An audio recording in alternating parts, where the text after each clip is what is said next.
Olá e bem-vindos! Hoje vamos mergulhar num tema que está sem dúvida na ordem do dia.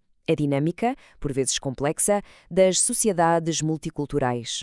Para começar, vamos direto ao assunto com uma pergunta que é, na verdade, a base de tudo. O que é que acontece quando culturas diferentes se encontram e têm de coexistir no mesmo espaço? Como é que as pessoas se adaptam? Bem, para nos ajudar a perceber as diferentes respostas a essa pergunta, há um modelo psicológico muito interessante, desenvolvido por John Barry. Basicamente, ele mostra-nos que há 4 caminhos principais que podem ser seguidos. E aqui está o modelo. É tudo uma questão de responder a 2 perguntas simples. Primeira, será que mantenho a minha identidade e cultura de origem? E segunda, tenho interesse em relacionar-me e adotar a cultura da sociedade que me acolhe?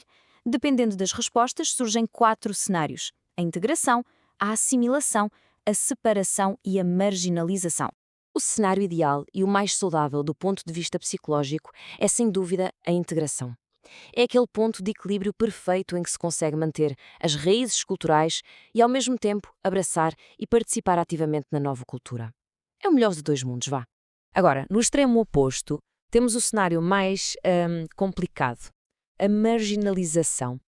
É uma situação muito difícil, em que a pessoa não se identifica nem com a sua cultura de origem, nem com a nova. Fica numa espécie de limbo, um sentimento de não pertencer a lado nenhum. O que, como se pode imaginar, é psicologicamente muito desgastante. Claro que, para chegar à tal integração ideal, é preciso ultrapassar barreiras. E uma das maiores, talvez a mais falada, tem a ver com medos, em particular, medos económicos. Todos já ouvimos esta frase, ou uma variação dela, certo? É um receio muito presente. A ideia de que a chegada de pessoas de fora representa uma ameaça direta aos postos de trabalho locais. Mas e se virarmos a moeda? E se olharmos para esta questão económica de uma perspectiva completamente diferente? Vamos lá ver o que acontece. De um lado temos o medo, a narrativa da perda de emprego. Mas do outro há uma realidade económica que fala de algo bem diferente, um círculo virtuoso.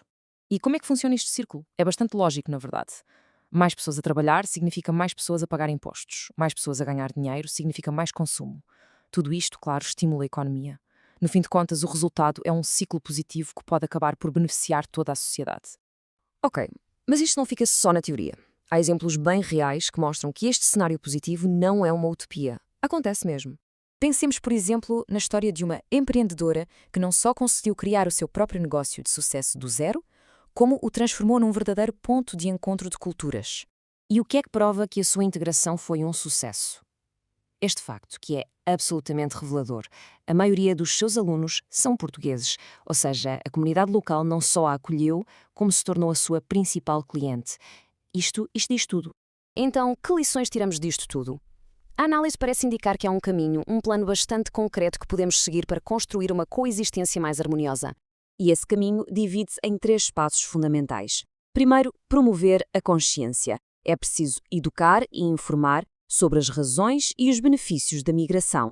Segundo, integrar através da formação, tanto para quem chega como para quem recebe. E terceiro, e talvez o mais importante, aprender a abraçar as diferenças, vê-las como uma fonte de riqueza e não como um problema. Para fechar, fica no ar esta pergunta, que nos convida a todos a uma reflexão mais profunda. Como é que conseguimos perceber que as pessoas são tão diferentes umas das outras e, ainda assim, fundamentalmente tão iguais?